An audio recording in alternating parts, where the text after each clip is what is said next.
With regard to the drug screen today, he advises me that he will not pass the drug screen. Said he was going to be positive for marijuana and meth. This is absolutely ridiculous. Now you come in here telling me I can't go to jail, Judge, because, I'm going to lose my job and I value my job. I mean, how bad of a problem do you have when you know you're being watched? You're coming in to get sentenced for violating your probation for using meth, and you come in here dirty for meth. That's not. This one is absolutely wild, guys. We've got another sovereign citizen in court today, and this time, the drama centers around his drug issues while already on probation. Like seriously, how do you mess up this bad when you're already on thin ice? The judge does not hold back, she absolutely rips into him. And honestly, it's kind of satisfying to finally see someone get called out for their nonsense. By the way, did you guys know that probation is actually a privilege, not a right? So when you violate it, you're basically asking the court to throw you in jail. Let me know what you think. Should people like this get another chance? Or should the system come down even harder on them? If you're into content like this, a like and subscribe would mean a lot. Now let's dive in and check this out. In regard to the matter then, did you have a chance to go over the resentencing recommendations with Mr. Capel? I did, Your Honor. There's nothing of a factual nature that we need to address in there. I did talk to Mr. Capel about his payments. He's indicated that he was planning on paying with his taxes. I think he has some financial difficulties due to being in and out of work. So I think he's trying to catch up on some back bills and putting the court on the back burner, so to speak. Advised him that's not a good idea. Even paying $5 a week would make an impression on the court. So I think he'll try and do better going forward.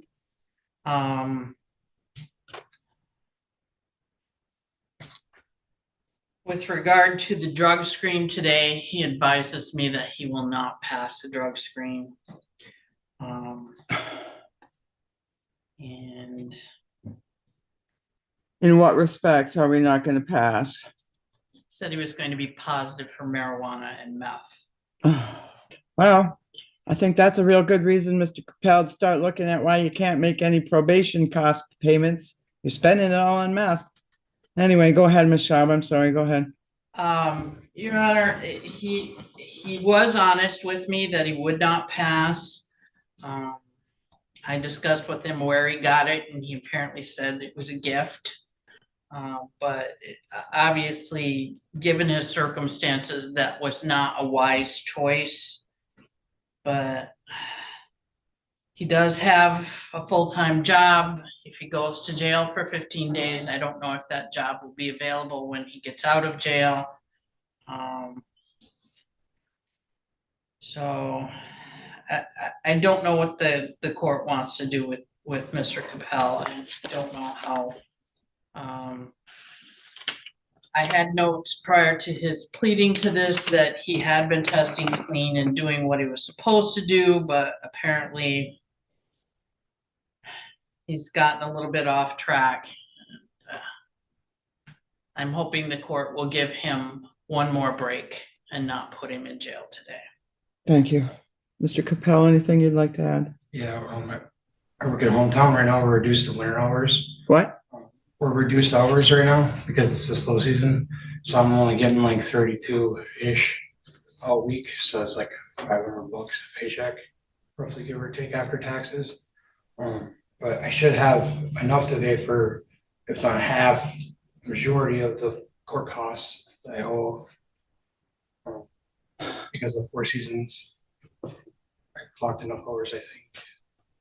I'm just waiting on the W-2 SE. I worked there for 2 days. So get this guy got drugs for his birthday. Like seriously? That's your idea of a celebration? It's obvious he's struggling with addiction, but instead of owning up to it, he's out here arguing about his probation payments, like that's somehow going to make the judge forget he tested positive. When the judge asked if he had anything to say, maybe, just maybe, he should have started with "I'm sorry for violating probation."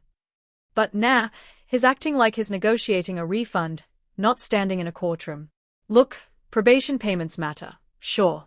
but they're not a get-out-of-jail-free card, especially when you're out here breaking the rules.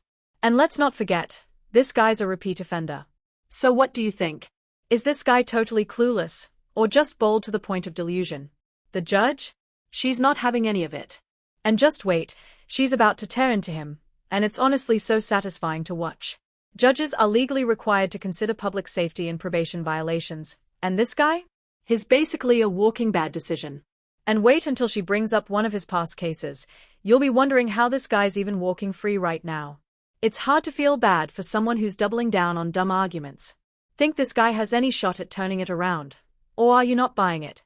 Let's get back into it and see how this all plays out. Well, Mr. Capel, anything else you'd like to add? May should go back to regular hours, so I'll have a lot better time How long have you been there? since July. And what are you working now then? What's a rotating schedule? So it's 8 to 4 with Wednesday off, and then the Saturday off for my work camp, and then it's 9 to 4 or 9 to 5 with Wednesday off, and then I work that Saturday 8 to 1. That's if I don't get sent home early, because we have a high school kid that comes in about 3:30. I usually let him get a couple hours for the end of the day there. Well, I have some serious concerns here. This was an underlying felony, Mr. Capel. You had 2 charges of assault with a dangerous weapon, felonious assault, felony firearm, reckless use of a firearm, and it was a very troubling underlying situation. In a dating relationship, argument the day before, pushed her on several occasions. Victim and another victim were present in the apartment. You became upset, retrieved a revolver from your bedroom, brandished the revolver, and demanded everyone leave the apartment. That was pled down by the prosecutor's office. You ended up pleading on a domestic violence, an assault and battery, and a reckless use of a firearm, all in misdemeanor court. That you were placed on probation for in January of 2023. Your bond condition, sir, where you were not supposed to be using marijuana or other types of controlled substances that weren't prescribed to you way back in November of 2022. That was put into place. That continued when you were sentenced in January of 2023. In regard to the matter, then, we've had several blips with your probation, and then most recently, what you're being sentenced for today was on September 20th, you had a positive for methamphetamine. Here we are in January of 2024, and your lawyer's telling me you're still going to be positive. I lowered your payment to $100 a month starting back then in October, and you still haven't made any payments because from what it seems like to me, the money's going out the door. Maybe you've got less hours, but you have not. How do you justify purchasing methamphetamine? You can't. And maybe it was a gift, maybe it wasn't, but now we got September and January on top of everything else going on here. It sounds to me from the behavior that was demonstrated at the underlying charge, you had probably some meth going on that day and an inability to control your anger due to the ingestion of meth. It does not do good things to people. You're lucky you didn't kill somebody that. Do you guys think this guy needs to be in jail? Or what? Because personally, I'm at 1000% yes. This dude is a total loose cannon, and it's only a matter of time before he makes another dumb decision that lands him right back in court, or worse. And can we talk about the judge even entertaining his birthday gift excuse? Who the heck gets meth as a birthday present? That's not a gift, that's a problem. Probation is supposed to be a second chance to get your life on track, not a free pass to keep spiraling and making reckless choices. So what do you think? Is the judge being too soft here, or am I just being too harsh? Let me know in the comments. I'm seriously curious how you guys see it. Ridiculous. Now you come in here telling me I can't go to jail, judge, because, I'm going to lose my job and I value my job. If you valued your job, you wouldn't have been doing meth. You know you're being watched. I mean, how bad of a problem do you have when you know you're being watched? You're coming in to get sentenced for violating your probation for using meth, and you come in here dirty for meth. That's not my problem. That's your problem. That's a big problem. That's what you're telling me. Red flags going up all over. Problem, problem, problem. Can't even control my behavior enough when I know I'm going to go to court and get sentenced. So I am sorry, Mr. Capel. Sometimes we are our own worst enemies, aren't we? I don't know what to tell you here, but this is absolutely ridiculous. Give me 3 weeks, I can guarantee. She's Clean. not worried about payment. She's worried about you dealing I with can erupts. guarantee clean UA, and then I'll guarantee everyone after that to be clean. Yeah, well, you should have been doing that all along, Mr. Capel. So this is where you're at today. I'm going to continue your probation. If you can't establish clean testing, get used to the bunk rack over there, because that's where you'll be back. Your outstanding balance is $795. I will allow that continued payment to commence 30 days after his release from jail. Recommence. That was $17.95, Your Honor. What did I say? 7. $17.95.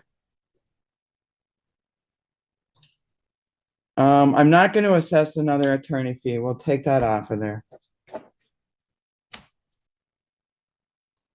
I get a report date? I'm going to order 15 days in jail, 0 days credit. I will hold 10 days in abeyance if you successfully pass a drug screen today at booking. If you don't, you will serve the 15 days commencing immediately. You are still required to attend the divert counseling program. You can continue attending that. So, Mr. Capel, if you can't pass the screen today, you're going to be sitting your 15 days.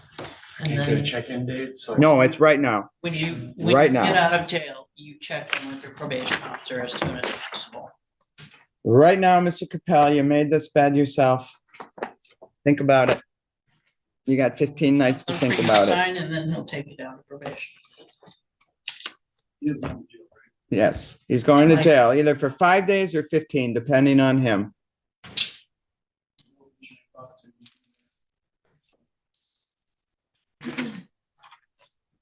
So if you test clean, you'll be out in time to go to work on Monday. That key is in your hands. I can't do anything about it. In regard to the matter, that's that. Did you understand your appeal rights then, Mr. Capel? Yes, Your Honor. All right.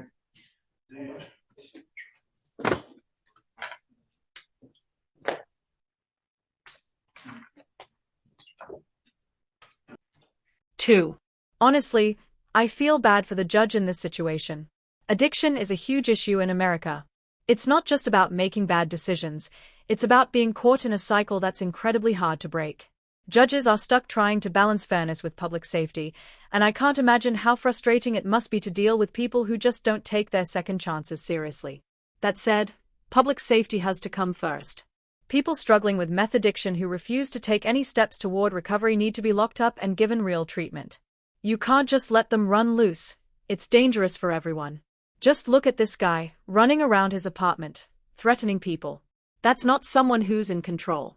The only way to even try fixing situations like this is treatment programs with mandatory drug testing. You can't punish addiction out of someone, but you also can't let them keep putting the public at risk. This guy clearly needs help, but he also needs accountability. And I think the judge handled it pretty well. But man, the excuses people come up with in court are next level ridiculous. Like, I got meth for my birthday? That's not the sympathy card he thinks it is. What do you guys think about this one? Was the judge too harsh, too soft, or just right? Let me know in the comments, and if you agree with my take, drop a like and hit that subscribe button. It really helps, and I seriously appreciate all of you who watch and leave those funny, thoughtful comments. I love reading them. Thanks for watching, and I'll catch you in the next one. Take care, guys.